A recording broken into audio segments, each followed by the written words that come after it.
agora sim, com o nosso palco já devidamente preparado, vou reconvidar os nossos palestrantes para que eles possam começar a responder as suas questões. Por gentileza, peço para que subam ao palco Serafim Ivo de Faria, Victor Álvares, Matheus Tourinho e também Mark Porter, please. E para conduzir a moderação neste momento, convido o Thiago Branquinho, que é CTO e fundador da TI Safe, vai nos auxiliar e também conduzir algumas questões aos nossos palestrantes. Thiago, por favor. Bom, beleza. Cara, não posso esconder minha felicidade de ver o povo do laboratório mostrando quase 2 anos de trabalho que eles tiveram para mostrar esse simulador. Acho que a pergunta tanto para o Mark quanto para o Ivo como é que vocês veem a dificuldade da implantação do Zero Trust na vida real? Porque uma coisa é a gente está aqui falando no PowerPoint, todo mundo sabe, todo mundo já passou por essa experiência, né? E chegar na hora, lá tem equipamento para botar no campo e, poxa, tem a falta no espaço no REC, tem, né? Como é que vocês veem esse desafio no dia a dia? Acho que valia um pouco compartilhar com o pessoal. So I think it's one of those things, especially in OT, everybody's reluctant to put in security right off the bat. So the only real option you have is you have to have preferably you have something that you can test either offline. It's a real system, but it's something that you can test in an offline kind of a mode, so that you can check it out. You can put it on. We were just talking to a couple of people yesterday about loading some things on a PLC. They didn't want to do that because the PLC is very sensitive. It doesn't have a lot of resources. So if you install something and it breaks, everybody's going to be really ticked. So, so they're actually built a second system, a test system, that's exactly the same. They put the same operating system on this, a very, very old operating system that's running on the live one. They replicated the entire system. And they're installing the software on this to check that it doesn't have a bad impact on the system. It's what we're worried about. Everybody's worried about the downtime. We don't want to take anything systems offline for any reason, whatever it is. We work a lot with semiconductor manufacturing. You mess with the production line, it's millions of dollars, literally millions of dollars in hours that has gone. So it's not something that anybody wants to do is take it down. So, I talked a lot about making it as unobtrusive as possible. Even in the network layer, it has to be something that really doesn't impact anything. So the only answer is you have to have another system that you want to be, really the only answer is another system that's a replica, tested on this system to make sure that you're comfortable with it, and then you, okay, I feel good about this now, I'm going to have a better opportunity of actually plugging in and making it work in the production environment. And then you can put it into a smaller, quieter piece of the environment and test it. And often you've got a repeated set of stages of production lines or oil and gas, right? There's similar things doing similar things. So once you put it on one and it works, then you feel more comfortable about it. The first one is always the painful one, right? It may not be painful at all, but you think it's going to be a problem. So the first one is, you've got to make that leap at some point. Bom, pessoal, acho que é na mesma linha do que a gente falou de manhã. Não tem uma única solução, não tem uma única forma. A gente tem que avaliar a situação de arquitetura, de tecnologia, os recursos, a possibilidade de se implementar os diversos recursos que a gente tem, falando principalmente na visão Fortinet de uma plataforma. Quando a gente fala de Zero Trust, entender ali o contexto, o que a gente consegue introduzir de recursos dentro de um ZTNA, ali, por exemplo, para poder garantir a questão de acesso seguro, de gerenciamento de perfil, entender as tecnologias e arquitetura, né? Não tem realmente uma receitinha de bolo, é muito difícil em OT a gente falar isso. Tem as melhores práticas, obviamente, mas a gente tenta sempre seguir aquela visão da arquitetura de referência, entendendo as tecnologias, e fazendo conforme as camadas permitem a gente ir introduzindo os recursos ali. Beleza, ótimo. Obrigado pelas respostas. Realmente chega um momento que tem que dar um salto, né? Você confia, testa, confia e vai, né? Isso a gente viveu várias vezes, tem vários aqui que já implementaram esse tipo de coisa e realmente a gente observa isso no campo, né? Você, uma noite está rodando a planta como sempre e no dia seguinte você está rodando ela com a proteção toda. Então, o pessoal fica, às vezes, preocupado, né, se aquilo vai parar a planta deles ou não. Bom, alguém tem uma pergunta? Eu tenho mais aqui. Então tá. Eu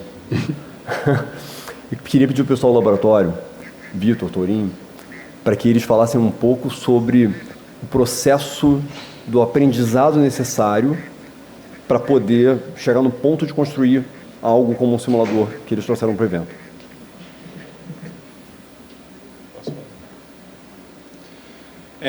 Bom, pessoal, o processo de aprendizado não tenho outra palavra a não ser loucura, né? Gente, trabalhar com pesquisa e desenvolvimento não é só você se prender ao que você estudou num curso, do que você viu na sua faculdade, é paixão, é você todo dia, você trabalha todo dia com aquilo, mas você muitas vezes chega em casa e você pensa em outras soluções, você vê algo legal, uma tecnologia nova que você nunca tinha visto antes e você começar a estudar aquilo por conta própria, entender como aquilo funciona. E eu acho que isso vai para tudo que a gente vê em pesquisa e desenvolvimento, né? A gente, na TI Safe, a gente sempre teve muita coisa voltada para a cibersegurança, mas, por exemplo, o nosso simulador é uma usina nuclear. Então, eu tenho certeza que se o Vitor não tivesse tido a curiosidade de começar a ver parte de questões químicas no dia a dia dele, por fora do escopo de trabalho, e em algum momento ele pensou, cara, e se eu trouxer isso para o que eu faço no meu trabalho, eu tenho certeza que esse projeto não tinha nem nascido a ideia dele. Então, eu acho que vai muito disso, a paixão pela inovação, pela pesquisa, pelo desenvolvimento, de tentar fazer algo que nunca foi feito, ou se não de pegar algo que já foi feito e entender como aquilo funciona. Eu acho que o Torinho falou bem, né? Você trabalhar com pesquisa e desenvolvimento realmente é ter amor à curiosidade, né?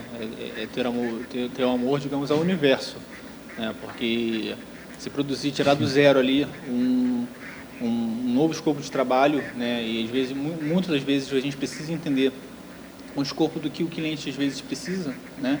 Não só na parte de pesquisa, mas também de desenvolvimento de software, né? Até falando também do Jump, a gente tem que olhar muito o lado do cliente, do que o cliente precisa, né? Mitigar o máximo de risco possível, mas também trazer soluções para o que realmente é proposto. É necessário ali você ter ideias, né? Do início ao fim, do que de fato, quais são os objetivos muito claros que a gente precisa seguir, porque você entra num buraco que se você não tiver um caminho muito claro, você se perde nele, né? Mas sim, pesquisa e desenvolvimento é uma parte que tem um escopo muito próprio, né? Porque você precisa realmente amar a curiosidade para você poder seguir, porque senão realmente você se perde tanto na pesquisa e tanto no desenvolvimento. Fun fact aqui, muitas vezes eu chego pro pessoal do laboratório, né? E aí, como é que tá? Eles falam, cara, tem aqui um negócio que a gente não sabe. Vai levar um mês aí pra gente aprender. Aí, 2 horas depois, o negócio pronto. Aí você fala, tá enrolando, né? Tá de má vontade. Assim. Bom, Ivo, acho que o Mark também pode falar um pouco sobre isso. A gente está falando sobre legado muitas vezes, então é muito comum a gente ter sistemas que não tem como fazer patch, né? E aí eu queria que você falasse um pouco sobre o virtual patching, tá? Estendendo um pouco para o Mark, como é que essa coisa da vulnerabilidade, dos zero days e tudo mais podem ser tratados nesse caminho. Legal. Essa é uma pergunta bem interessante. Falando aí de legados, eu até comentei ali uns exemplos. É comum, a gente sempre vai encontrar, não tem como evitar os legados numa rede de operação. E por conta disso a gente tem ali, falando da plataforma em si, como a gente tratar, né? O nosso EDR, ele suporta sistemas legados, porque a gente sabe se é um EDR para o OT, ele tem que ter essa característica. Aí vem a questão do virtual patching, isso e dos IPS para tratar as vulnerabilidades do mundo de OT. Então, o que a gente traz? Traz isso para o nível do firewall, como a gente falou, né? E a gente habilita ali aqueles protocolos, a gente vai num nível de granularidade da função dos protocolos para entender exatamente que tipo de função é permitida ou não, inclusive por usuários, grupos, perfis definidos na rede. E ali a gente traz ali um pacote, então, que a gente começa a inspecionar, um pacote de licenciamento, que a gente começa a inspecionar mais de 70 protocolos, no nível, né, mais granular, e são quase 700 IPS hoje das vulnerabilidades. E falando de Zero Day, a gente tem o FortiGuard Labs, como a gente falou, há mais de 500 profissionais, que também focam em descobrir, né, além do que já é descoberto, mapeado, a gente carrega isso para o nosso ecossistema, atualiza todo mundo, a gente falou, tem uma base de mais de 730 mil clientes, são quase 12 milhões de FortiGate implementados no mundo. Então, a gente tem uma base muito grande, a gente tem essa capilaridade, às vezes, até de descobrir, eventualmente, um ataque que foi feito na Ásia, na Europa, a gente consegue até evitar que ele tenha o mesmo sucesso, por exemplo, aqui nas Américas. Então, é uma coisa realmente muito rápida e pelo nível de atualização que a gente tem da base. E a gente traz esse conceito ali naquela visão de convergência de rede segura. O FortiGate, o Firewall, fica ali monitorando, inspecionando todos os pacotes que passam dentro dessa rede e, claro, ali já com os IBS ativos para garantir que qualquer vulnerabilidade ali seja explorada. Obrigado. Mark, quer complementar? Sure. I mean, what he said. Essentially, exactly. But I also think there's we want to introduce some additional layers, right? So it's a chicken and the egg thing with the signature-based mechanism. So we all use signatures. There's no. You want to do this, and you need signatures in the IPS system. We use the signatures in the IPS system to protect, as I was talking about, to protect the control system that you can't patch. But you're always basically behind the time. However fast you can be, it's good, but you're always reacting to something that's just popped up into the space, right? There's a new threat, a new attack, and so we all do this function. I kind of like the way we go about. One of the things to try and help with that is to just say, okay, there is a new problem, as I mentioned earlier. There's a new file that just showed up. I don't really necessarily need to know that it's good or bad if it's not something that I approved of in the first place. So I'm giving myself a little bit of an out here by saying, okay, this file is not on my approved list of files in the first place, so it could be perfectly legitimate. So if you don't do your maintenance cycle right, this could be a problem in reverse, right? I update the system and you didn't tell my security mechanism, and we're going to actually stop it. But so assuming that you follow the process, we know that this new file that just showed up on my system is actually, I don't know that it's bad, but I know it's not supposed to be operating on. We haven't given it approval to operate, so we kind of protect it without knowing what it is. So better to know what it is and make a decision, but in absence of that, we at least protect ourselves by saying, I don't know what that is, but you're not allowed to do that. Good, very good. Nota, temos uma dúvida aqui. Temos outra aqui. Primeiro lá, desculpe. Temos mais aqui, ó. Tem um monte. Beleza. Oi. Eu queria perguntar para o Vitor e para o Matheus. Eu vi ali que vocês trabalham, na apresentação tinha lá PID, ANEL. Eu queria saber se vocês já participaram de algum PID, ANEL.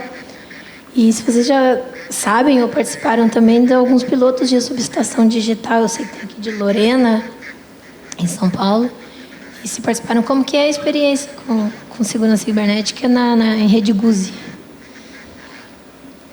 Então, atualmente, dos projetos que a gente fez de pesquisa e desenvolvimento, a maior parte deles foram voltados para a TaySafe mesmo, né? Então, vamos dizer assim, o maior cliente que o TaySafe Lab tem hoje em dia é a TaySafe. Então, boa parte dos projetos de pesquisa e desenvolvimento que nós fizemos foram voltados para resolver problemas operacionais que a TaySafe tinha para solucionar problemas de clientes. Em questão de, por exemplo, você comentou sobre simulação 3D de outros lugares, foi isso? Eu não sei se eu não entendi muito bem. Eu não consegui... Ela falou do 6.850, subestação... sim. Sobre os IEDs, né? Então, a gente tem um simulador, né? Conforme, eu acho que eu cheguei a comentar com você lá na frente. E assim, quando a gente começou a entrar no desenvolvimento daquele simulador, foi um pouco complexo, porque a gente não conhecia comunicação GUSE a fundo, então a gente teve que ver toda a parte de assinatura dos pacotes do GUSE. Foram alguns meses de pesquisa assim, bem intensos para entender como é que o protocolo funcionava, porque não é simplesmente a gente plugar um cabo e ligar o equipamento, que não funciona assim, né? Tem toda a parte de programação dos IADs.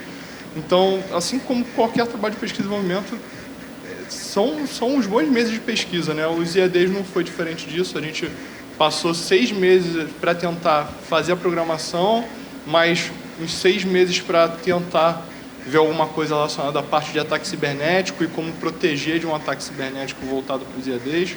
E demorou mais alguns meses para a gente poder fazer um upgrade de um único IAD e fazer a comunicação GUSE entre eles, fazer a simulação disso também com um simulador, com um supervisório comunicando via MMS. Mas, assim, cara, foi muito interessante ver o resultado de tudo. Deu bastante trabalho por conta da complexidade do protocolo GUSE. Mas, cara, é pesquisa e desenvolvimento. É um passo de cada vez. A gente, às vezes, acha que vai demorar, como o Thiago falou, a gente vai demorar 2 meses, 1 mês. E, às vezes, a gente consegue um dia, às vezes demora um pouco mais do que o esperado. Mas, quando a gente fala de complexidade da comunicação entre IADs, não tem jeito. É testar, homologar, ver como é que vai ser o resultado.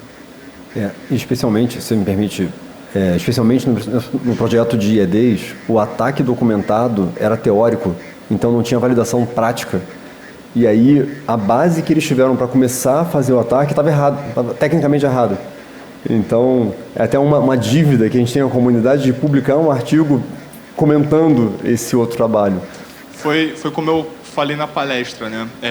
Muitas vezes os ataques que estão disponíveis na internet, a gente não tem como saber se realmente funciona ou não funciona, né? Vamos lá, um ataque voltado para IAD. Quem é que consegue ter um IAD em casa para fazer um ataque, né? Não existe isso, né? A pessoa pode aplicar toda a teoria que ela quiser em cima de uma tecnologia, de algo que ela vê na internet, mas a realidade é outra. E não vai testar em produção, né?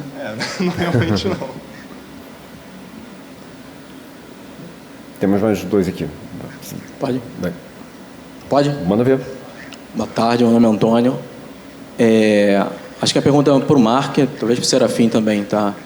A gente sabe que não é comum a presença física, né, de analistas de segurança cibernética, técnicos de segurança cibernética dentro de plantas industriais. Assim. Pelo menos na Petrobras a gente não tem uma facilidade para isso, né? Aí eu queria que falasse um pouquinho sobre o desafio, né, para a adoção, né, e para a operação do dia a dia dessas soluções que precisam de um appliance físico na unidade, uma operação em loco ali, como acho que foi o caso do USB, né, que roda lá. É esperado que o cara do negócio rode lá o USB. Falar um pouquinho de como funciona essa adoção aí no dia a dia. So one of the things we did, I tried to make the presentation as non-technical as possible in a way, right? Because that's one of the things that we work on a lot, is some of these things need to operate in that kind of environment. There's not an operator that understands it. So we have solutions, I know Fortinet has solutions, few people have solutions, that we deliberately make very, very easy. There's one that's a little USB stick. Doesn't require you to install anything. You can just plug this stick into a device and it does not install, and it just needs access to the storage on the device, and it will scan that device looking for malicious files. There's little lights on the end of it. The lights blink when the lights stop blinking, it's finished. If it stops on red, you got a problem. If it stops on blue, it's all perfectly good. If it stops on, I think I've got the wrong colors here, but you get the idea. It's designed literally to be used by an operator that doesn't really understand it. At the end of the test, as the lights stop blinking, you can take it out and move it into another system, and then it will do exactly the same function again. It's so simple. And now, but you can use this. It doesn't install. It's not impacting the operating system. It's not interrupting anything, and the operator doesn't know what it is. He eventually, at the end of his cycle, he goes through 10 systems, 100 systems, whatever he's doing, he plugs it into a base station, and the base station uploads everything to a central console, central management. Now, somebody else can look at that who actually understands what the results mean. They can look at the results of this and say, oops, okay, system A has a problem, and you can go back and actually resolve it. So, and the same thing happens with the scanning of the, if you bring in a USB storage, right, to a facility and you want to scan the USB drive, we have a station that's literally, there's no keyboard, no mouse, there's nothing for the operator to do except touch the screen. And by the way, the screen works even with gloves on in case you're at a mining facility or oil facility and there's oil everywhere. So it's built for the job. So you just touch the screen and say, scan now, and it will tell you that there's a bad file or not. And now somebody can, if there's a bad file, hopefully he's given permission to say, you're either not allowed to bring this thing in, or we're going to remediate that file. We're going to delete the file before we let you bring this device into the environment. But it's very important to make it very simple to operate, to your point. When it gets into the network layer of things, right, there's something that's implemented there. Now, you need somebody who understands at this point what's happening at the network. You can't just go in and plug in a system. However transparent it is, somebody needs some knowledge. I mean, we tend to work with partners, some of the bigger integrators out there, to facilitate that. If you have the people that are knowledgeable and can do it, awesome. If you don't, then we actually have partners that will help you implement this. And they're global, so we can do this in any part of the world. But a lot of what we do, even those network devices, you can plug them in, and if you don't power them on, they're a wire. So it doesn't implement the traffic. Even when you power it on, it can be into either a bypass mode or just listen mode. So we want to make it as unobtrusive as possible when it goes in and during operation. So even when it comes up and it's doing its learning cycle, so it's not doing anything, it's just learning what's there. Eventually somebody will make the decision that, okay, it seems to have learned what the traffic appears to be, we are good, let's put it in a test mode to make sure that it's still, we're going to put it into a active mode. It's not going to do any active prevention. It's just going to say, hey, everything seems to be matching my model, the traffic flows are good, and I'm going to let it go. And then eventually you get to the point where you can put it into prevention. Nobody wants to go, okay, I'm just going to plug this thing and put on the protection button right now. It's not going to happen. But yeah, the idea is you can walk through this step, especially with some of these devices. They're very simple to use, and we want to make them easy to deploy. But we do have services that can, you probably need services for the network layer, unless you have the services yourself.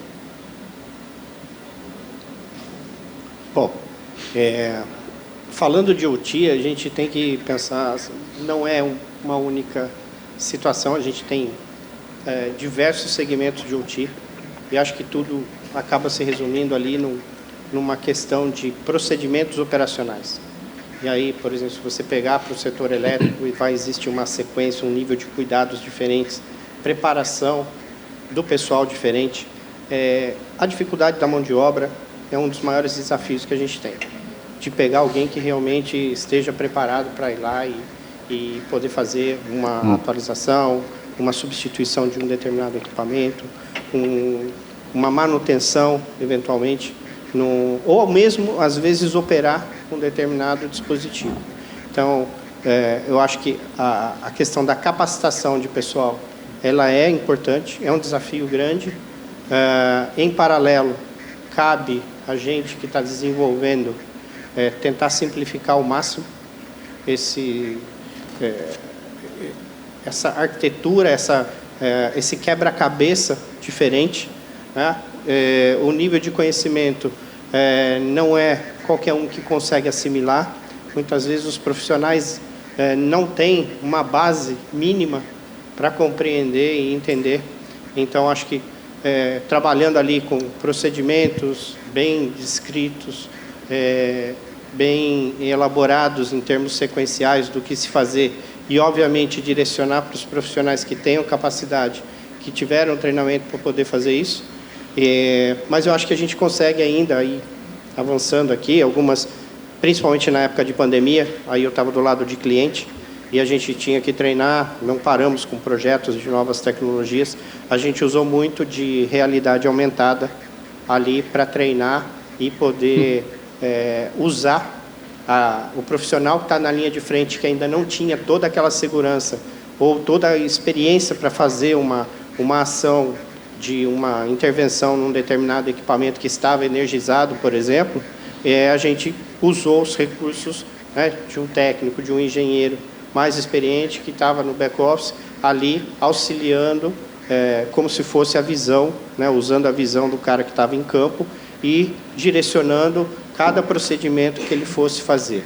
Então, assim, de novo, é difícil, a mão de obra é complicada, é um fator complicado, são novas tecnologias, novos procedimentos que a gente vai implementando a cada dia.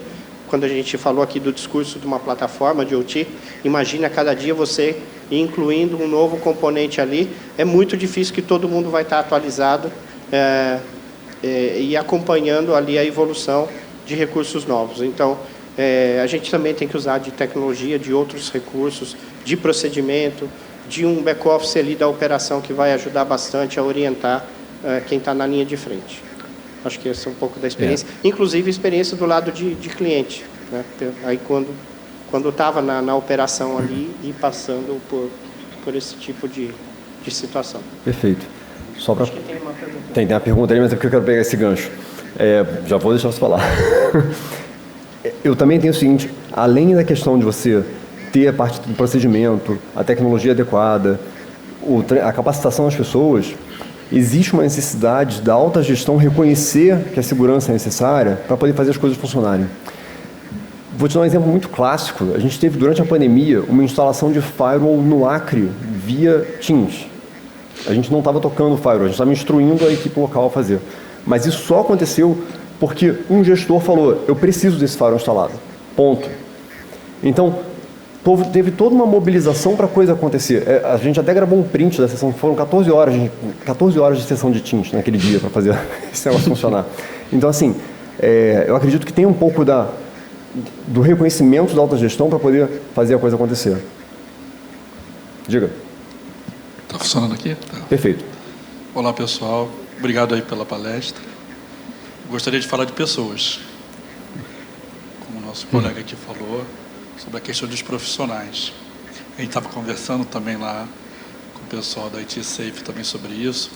Eu queria entender como que vocês estão considerando a formação básica profissional de cibersegurança para ambientes industriais. Como que vocês estão recrutando essas pessoas? Qual é o gap que vocês têm hoje na hora de recrutar e verificar, eu quero ser um profissional, quero trabalhar com cibersegurança em ambiente industrial, e como que eu devo chegar para um recrutador e trabalhar essa questão? Porque a gente percebe que não tem formações consistentes ainda para esse tipo de profissional. Então, qual é o básico? Como é que está isso? Como é que vocês estão recebendo isso? Está faltando, por exemplo, a pessoa falar inglês, como aqui no Brasil. Muitas vezes a gente trabalha com multinacionais, e às vezes esse é um gap. Eu tive esse gap em algumas contratações. Como é que vocês estão vendo essa questão? E eu queria ver com o Mark, como é que está essa questão da formação fora do país e também se eles têm problemas que nem a gente tem na hora de contratar, se ainda existe um gap e qual é a recomendação que ele dá se um profissional gostaria de trabalhar com cibersegurança em IT fora do país. Agradeço aí, acho que tudo começa com pessoas. Com certeza. A gente pode ter equipamentos, pode ter processo, mas quem faz tudo são as pessoas. Ainda não são as máquinas, né? Apesar de ter falado de inteligência artificial, né? Mas ainda assim a gente vai precisar das pessoas. Ainda a gente assim. vai falar sobre isso mais tarde. Tá bom, obrigado.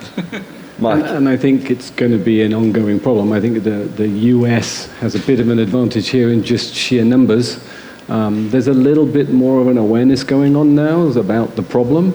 So I think two things are going to happen. One is we're going to have more and more people coming stream into OT. It's becoming a hotspot in a way, right? In a thing way. But the sheer volume of people that you have in the US means that there's a bigger base to draw from, obviously. But there should be a lot of people around here that can do it as well. I'm not sure how ever you're going to solve this problem. You're always looking for a skill set that isn't necessarily there, or it is there but they want to work in a different area. And then you tell them, okay, we'd like you to work on an XP system now and learn all about it. Okay, no, I think I want to go and work on a more modern environment. So it is a difficult thing to try and find the right set of people. I'm older, so I started in some of those old systems, mainframe, COBOL, CICS, I remember that kind of stuff, and directly into the oil and gas industry, the natural gas systems. So maybe it's some of the older set of people that are out there that have a little bit of experience with that side, trying to find it in OT. There might be more IT based on old tech, but that would probably be at least a good start.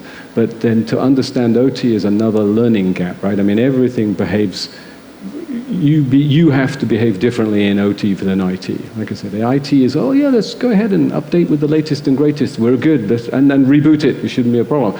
Nobody cares if you make it, if a guy sitting at the desk writing his emails and he has to reboot, okay, it's not a big deal. But yeah, you want to do that in a production line and shut the whole thing down? No. So it's definitely a mentality problem. I don't know how to resolve your problem, but it's going to be a people problem. And yeah, I think at least OT is becoming a little bit more visible.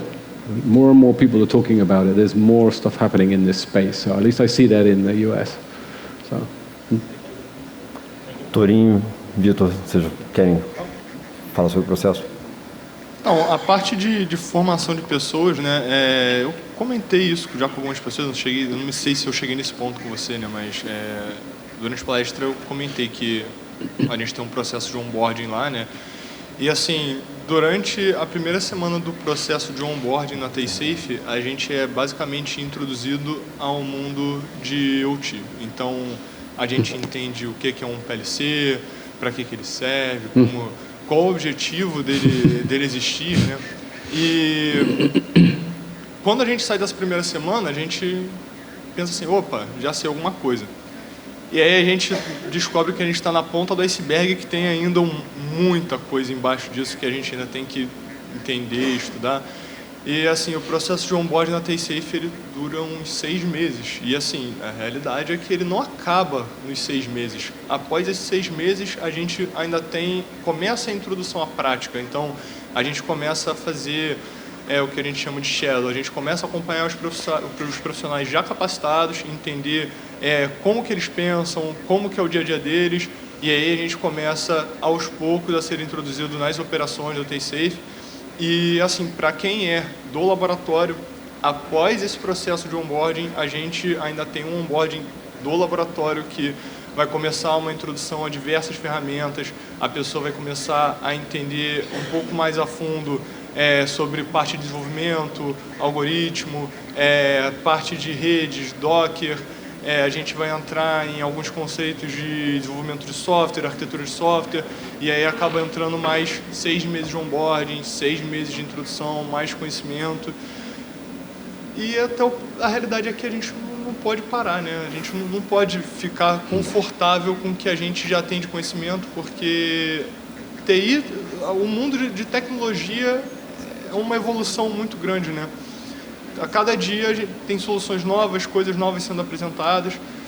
E para o desenvolvimento do profissional, para a área de segurança cibernética voltada para a TO, na minha visão, não é muito diferente. A gente tem que estar sempre estudando, entendendo novos cenários, entendendo novas tecnologias, até porque nós que somos da TaySafe, a gente não tem um cliente voltado para um tipo de infraestrutura crítica. Cada cliente tem o seu cenário, cada cliente tem a sua arquitetura, cada topologia é diferente, cada site vai ter os seus critérios e as suas peculiaridades. Ivo. Não, vai lá. Na verdade, assim, quando a gente trata sobre cibersegurança, né, não é algo de ontem, mas a gente conversa no mercado, a gente sabe que é algo que as pessoas estão sendo introduzidas agora. E quando a gente fala sobre cibersegurança voltada para a TO, aí mesmo que realmente você vê o quanto as pessoas estão defasadas, as pessoas não têm, na verdade, a mínima noção, né?